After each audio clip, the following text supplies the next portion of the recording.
Friends, welcome to my channel. ఈరోజు నాకు చాలా హ్యాపీగా ఉంది. మీ అందరి ఆదరణ వల్ల అతి తక్కువ టైంలోనే నేను చేస్తున్న వీడియోల్ని ఆదరించి నన్ను ప్రోత్సహించినందువల్ల ఈరోజు నాకు 500 సబ్స్క్రైబర్స్ అయ్యారు. మీరు ఇచ్చిన స్ఫూర్తితో మరిన్ని మంచి వీడియోలు, ఉపయోగకరమైన వీడియోలు చేస్తానని చెప్పి మీ అందరికీ హామీ ఇస్తున్నాను. దయచేసి మీకు ఎటువంటి వీడియోలో కావలసిన కామెంట్ చేయండి. అలాగే నన్ను ఆదరించమని మనస్ఫూర్తిగా కోరుకుంటున్నాను. Thank you very much. ఈరోజు టాపిక్లోకి వెళితే, ఒకరోజు ఒక ఏనుక్కి మతి భ్రమించి పెళ్లి జరుగుతున్న ఒక మండపంలోకి ప్రవేశించి అక్కడున్న అడ్డు వచ్చిన ఆ పందిరిని చల్లాచెదురు చేసి అడ్డు వచ్చిన వాళ్ళు తొక్కుకుంటా వెళ్ళిపోయి ఆ పెళ్లి పీటల మీద అప్పుడే తాళి కట్టిన ఆ భార్య భర్తలు ఇద్దరిని తన తొండంతో నేలకేసి కొట్టి చంపేస్తుంది. ఈ సంఘటనకి బిత్తరపోయి పరుగులు తీస్తున్న జనాలు కొంతమంది అయితే ఆ చనిపోయిన వాళ్ళు చూసి ఏడ్చుకుంటూ గగ్గోలు పెట్టేవాళ్ళు ఏమైనా సరే దీన్ని చంపేయాలని చెప్పి కర్రలు, కత్తులు, పొలుగులు తీసుకొని వెంట పడుతూ ఉంటే ఒకడికి దొరికింది, వీపు మీద ఒక పోటు పొడుస్తాడు. అయినా సరే అది తప్పించుకొని వెళ్ళిపోతూ దేవుణ్ణి ఒక వరం అడుగుద్ది. నేను నా యొక్క స్వభావం బట్టి నేను తప్పు చేశా, దయచేసి నా రూపాన్ని గనక నువ్వు మార్చావంటే మళ్ళా నేను తప్పు చేయకోకుండా ఉంటాననేటప్పటికీ సరే అని చెప్పి దేవుడు, సరే నీకు ఫస్ట్ టైం తప్పు చేసాకంటే ఒక అవకాశం ఇస్తున్నాడు, నీ విలువ ఏమీ తగ్గించను, కానీ నువ్వు మాత్రం మాట మీద నిలబడాలని చెప్పి నిన్ను ఒక పుల్లాగా తయారు చేస్తానని ఒక పులి రూపం ఇస్తాడు దానికి.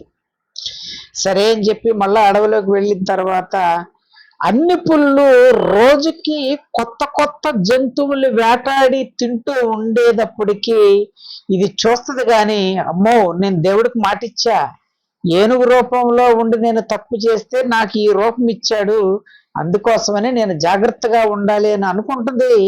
కానీ కొత్త కొత్త జంతువులు తిని సగం వదిలేసి రాజులాగా వెళ్ళిపోతున్న ఆ పులుల్ని చూసి, అబ్బో ఇక్కడ ఉంటే గనక ఈ అలవాటు నాకు కూడా వచ్చి నేను తప్పు చేస్తాను అని బలవంతాన తన కోరికను ఆపుకొని ఆ అడవి నుంచి బయటికి వెళ్దామని చూసేటప్పటికి ఒక గొర్రెల మంద వస్తూ ఉంటుంది. వెంటనే పులి స్వభావం బయటకు వచ్చి ఒక గొర్రెను పట్టుకొని వెళ్ళిపోయేటప్పటికి ఆ గొర్రెల కాపర్లందరూ గగ్గోలు పెడుతూ, పులిని చంపటం అంటే మాటలు కాదు కదా, అటవీ శాఖ వాళ్ళకి చెప్పేటప్పటికి సరే అది ఊర్లోకి వచ్చే ప్రమాదం కూడా ఉంది కాబట్టి అని చెప్పి చుట్టుపక్కల అది ఎప్పుడు వస్తుందా పట్టుకుందాం అని చెప్పి వాళ్ళ ఏర్పాట్లలో వాళ్ళు ఉండేటప్పటికి రెండో రోజు కూడా మళ్ళా బయటికి వెళ్ళి ఏదో ఒక ఆహారాన్ని సంపాదించుకుందామని వచ్చేటప్పటికి దీనికోసం పట్టుకుంటాక రెడీగా ఉండటం చూసి వెంటనే మళ్ళా దేవుడిని కోరుకుంటుంది. దేవా, ఏనుగు రూపంలో ఉన్నప్పుడు క్షమించాం, ఇప్పుడు పులి రూపంలో కూడా తప్పు చేశాను, అందుకు క్షమించు అనేటప్పటికి సరే నువ్వు 2 తప్పులు చేసావు కాబట్టి నిన్ను ఒక కుక్కలాగా తయారు చేస్తాను, కుక్కలాగా ఉండి కూడా నువ్వు శుభ్రంగా ఉండకపోతే, నీ కుక్క బుద్ధి చూపించావంటే నిన్ను నేనేమి చేయను పో అని చెప్పి అనేటప్పటికీ ఒక వీధిలోకి వెళ్ళి పడుకుంటుంది. ఆ వీధిలో అనేకమైన కుక్కలు పడుకొని ఉంటుంటే జనాలు సైకిల్ మీద కానీ వెహికల్ మీద వెళ్ళేటప్పుడు 2 కాళ్ళు పైకెత్తి లేదా పక్క నుంచి పరిగెడతాం అలా చూసేటప్పటికి దీనికి ఆశ్చర్యం వేస్తుంది. మనిషి ఏమో ఇంత ఆజానుబాహుడు లాగా ఉన్నాడు, కుక్క ఏమో ఇంత ఉంది, దీన్ని చూసి భలే భయపడిపోతున్నారంటే మన కుక్క జాతికి చూసి మనుషులు కూడా భయపడిపోతున్నారు అనమాట. ఓరి బాబోయ్, ఎంత విలువ ఉందిరా కుక్కకి, దేవుడు నన్ను భలే ఇది ఇచ్చాడురా అని అనుకొని ఉంటది. కానీ అవి చక్కగా వెంటబడి ఎంజాయ్ చేసొచ్చు, మళ్ళీ ఒక చోట కూర్చొని అనుకుంటే ఇది అనుకుంటది, సర్లే ఉన్నంతకాలం ఎంతకాలం ఉంటాం మనకు కూడా తెలియదు, ఈ కుక్క రూపం ఎంతకాలం ఉంటుందో తెలియదు, ఉన్నప్పుడే ఎంజాయ్ చేయాలి కదా, మనం కూడా ఒక కాటేద్దామని చెప్పి సైకిల్ మీద వెనక ఎక్కించుకుని వెళ్తున్న వాళ్ళ డాడీ ఒక కుక్క వెళ్ళి ఆ కుర్రవాడి కాలు పట్టుకు పీకేటప్పటికి వెంటనే బండి ఆపి ఒక రాళ్ళు పెట్టి దాన్ని ఇష్టం వచ్చినట్టు చిత్త కొట్టేస్తా ఉంటారు. అది పారిపోయి పారిపోయి పారిపోయి మళ్ళా దేవుడి దగ్గరికి వెళ్ళి, ఇప్పుడు వరకు నిన్ను నా ఆపదల నుంచి తప్పించడానికి అనేక రూపాయలు అడిగాను, కానీ నువ్వు ఏం చేయలేకపోయావు, అన్ని రూపాయలు ఇచ్చావు కానీ అందులో ప్రమాదాలే తీసుకొస్తున్నావు, కాబట్టి ఫైనల్ గా నేనే ఒక రూపం అడుగుతాను, ఆ రూపం అడగమని ఆ రూపాన్ని నాకు ఇవ్వమని చెప్పి అడిగేటప్పటికి, సరే ఏంటో కోరుకోమనేటప్పటికి, నాకు పెద్ద పెద్దగా ఏమి చేయక్కర్లేదు, నన్ను ఒక ఎలుకలాగా చెయ్యి, ఒక్క కలుగులో పడుకొని ఉంటానని చెప్పేటప్పటికి, సరే నీ ఇష్టం అలాగే చేస్తానని ఒక ఎలుకలాగా తయారు చేస్తాడు. అలాగ వెళ్తూ వెళ్తూ వెళ్తూ కొంతకాలానికి ఒక కిరాణా కొట్టులోకి దూరుద్ది.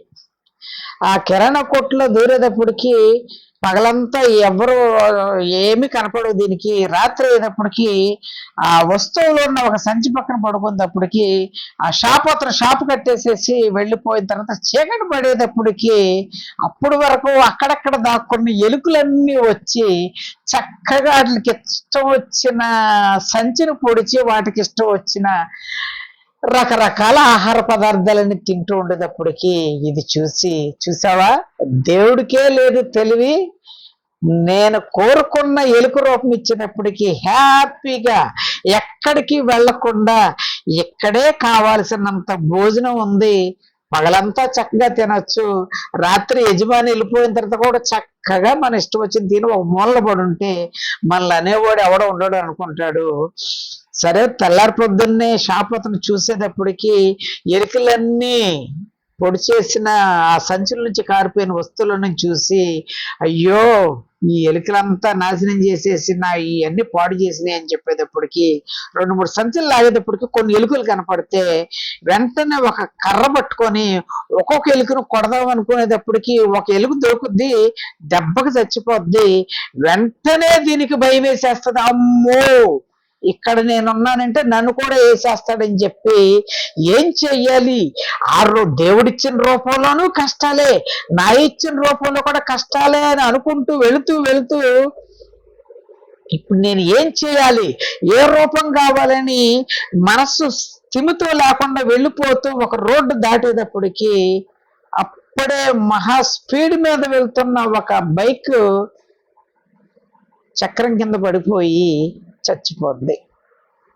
మై డియర్ ఫ్రెండ్స్, ఈ ఎగ్జాంపుల్ నేను ఎందుకు చెప్పానంటే, చాలామంది మనిషి యొక్క స్వభావం ఎలా ఉంటది అని అంచనా వేయటానికి రకరకాల కొలమానాలు పెట్టుకొని రకరకాల అంచనాలతో ఒక వ్యక్తి మంచివాడిగా ఉండాలంటే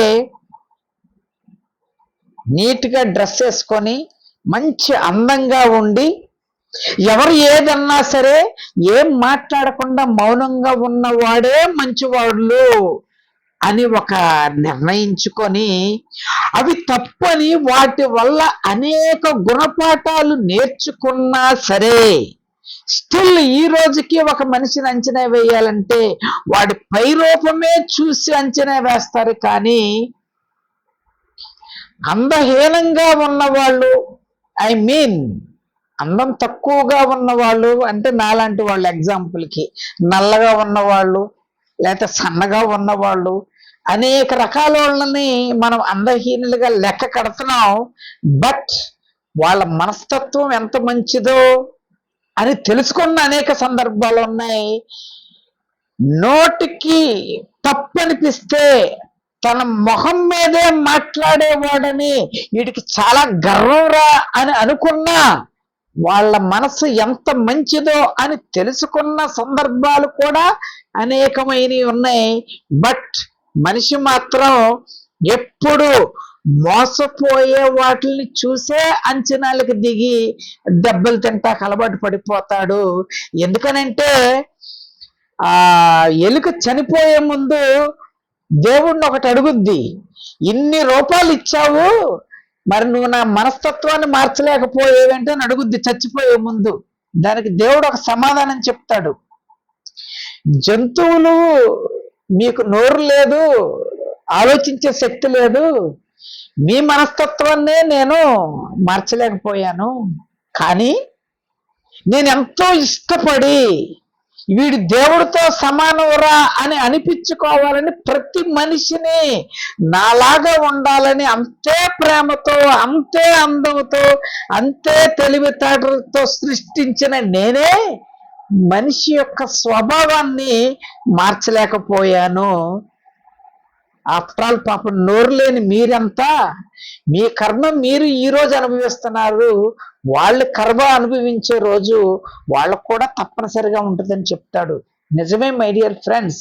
ఎందుకంటే మన మనస్సు ఏ క్షణంలో ఎలాగ తయారైపోద్దో అంచనా వేయని మనం ఎదుటి వ్యక్తిని చూసి అంచనా వేయటంలో ఏమైనా అర్థం ఉందా? ఎట్టి పరిస్థితిలో లేదు. ఎదుటి మనిషిని అంచనా వేయాలంటే ముందు నీ మనసుని అంచనా వేసుకో. నువ్వు కరెక్ట్గా ఉంటే గనక, నీ అంచనా నిజమైతే గనక, నీ అంచనాకు తగ్గట్టుగా నువ్వు ఉంటుంటే గనక, అలాగే ఈ సృష్టిలో ఉన్న మనుషులందరూ అనుకుంటే ఒకళ్ళని అంచనా వేయవలసిన అవసరమే రాదు. ఎందుకంటే వీఆర్ ఆల్ గుడ్ పీపుల్ కాబట్టి దేవుడు కూడా సంతోషిస్తాడు. దేవుడు సంతోషించినా సంతోషించకపోయినా మనం సంతోషిస్తే, మన చుట్టుపక్కల వాళ్ళు మన గురించి సంతోషిస్తే, ఆ సంతోషం చెప్పాలంటే చాలా టైం పడుద్ది. అప్పటి వరకు ఈ వీడియో చూస్తూ ఎంజాయ్ చేయండి. Thank you very much.